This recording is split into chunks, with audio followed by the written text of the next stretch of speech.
everyone, welcome back to Simming History, where we look at the history of architecture through the lens of The Sims. Before we get started today, if you like the video, please take a moment to hit like and subscribe. Last time we looked into how America promotes preservation through tax breaks. Today, we're looking at preservation in Britain, in the overall UK, the king of tier lists.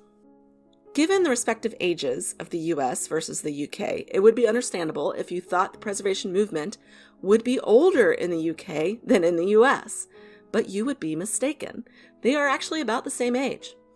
The first attempt at preservation in the UK was the Ancient Monuments Protection Act of 1882. The act created a schedule of 68 ancient sites, 29 in England and Wales, 21 in Scotland, and 18 in Ireland, 3 of which remain in the UK today as part of Northern Ireland. It defined protections for and penalties for damage to these scheduled buildings. It also provided guidance for additions to the schedule.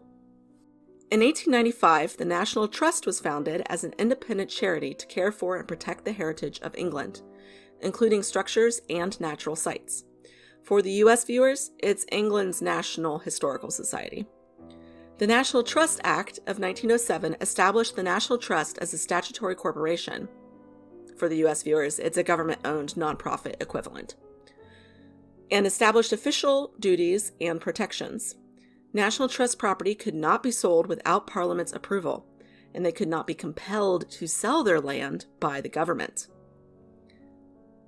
A second National Trust Act in 1937 expanded these powers, and by the end of World War II, the National Trust was celebrating its 50th birthday. The National Trust of Scotland had been founded, and 93 buildings and 112,000 acres of land had been protected. However, after losing so many historic sites in the Second World War, there was a renewed focus to preserve what remained. The Town and Country Planning Act of 1947 established that planning permission was required for land development. This included provisions for protection of buildings and sites of historic and cultural significance by listing these sites and places to be protected. The goal was to control development and prevent the destruction of significant sites. It didn't work. Demo and development of listed sites continued practically unchecked until the 1960s. A second Planning Act was passed in 1968, which included new restrictions on the demolition of listed properties and limitations on what the owners could or could not do with their listed properties. It essentially set up the current preservation system, including the listing and schedule tiers. So in practical terms, what does this all mean and how does it work today? The UK doesn't rely on tax incentives. They just flat out tell you what you can and cannot do. Scheduled or listed properties are fully protected, and it is a criminal offense to conduct work without proper consent.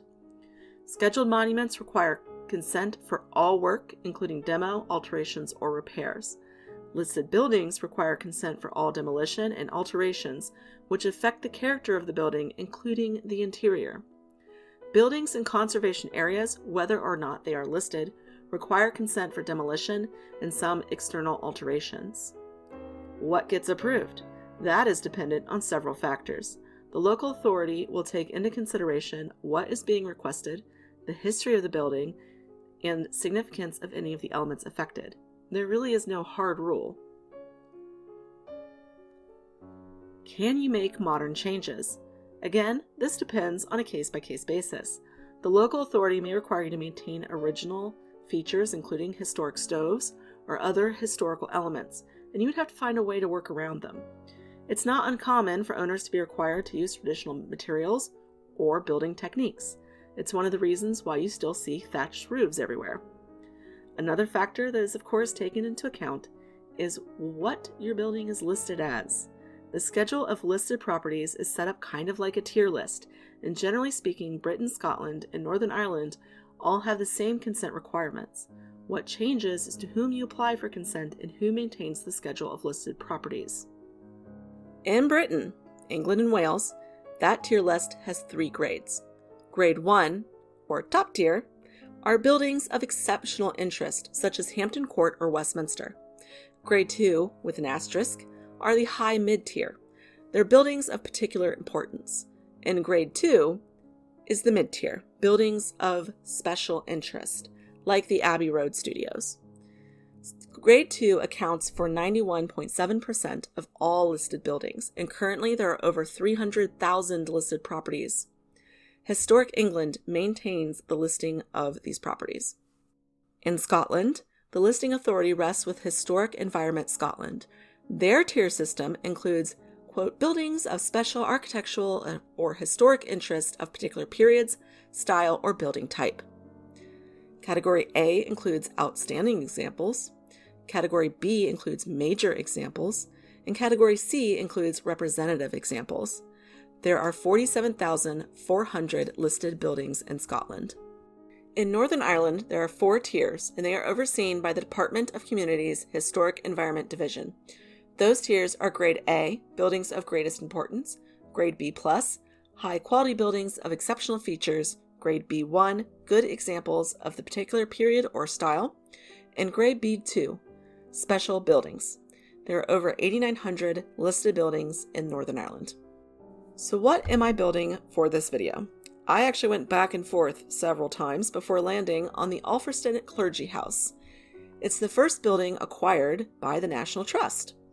The house was built around 1400 to house the priest of the local church until the monasteries were abolished under Henry VIII. It then passed from Thomas Cromwell upon his death to Anne of Cleves, and then upon her death, it transferred to the Church of England. In 1893, the National Trust entered into negotiations to acquire the by then very derelict property, and they did so for the sum of £10. I looked that up in today's money, and according to the Bank of England, that works out to about £1,000, or a little over $1,300. The National Trust then spent £350 on much-needed repairs and restoration, and today that works out to a little over £38,000, or a little over $50,000. The house is a classic Hull house, which we've actually already covered on this channel, and I'll link that video at the end of this one. It underwent multiple alterations over time, and interestingly, those alterations have largely been left in place. Indeed, interior rooms are interpreted at different times, from medieval to Victorian. This approach is very rare in the US, where we typically restore to one time period inside and out. I've built the house more or less how it exists today, as far as I can tell, and I've also included a link down below if you want to find some more information on the Alfriston Clergy House. Thanks for joining me today for Preservation in the UK, the King of Tier Lists, which I also alternately considered calling it, No, You Can't Paint Your Door That Color. Next time, we look at World Heritage and their history and approach to preservation. Thank you to all the new subs. If you haven't yet, hit subscribe. And thanks to all those who have stuck around. I will see you all next time. Until then, bye.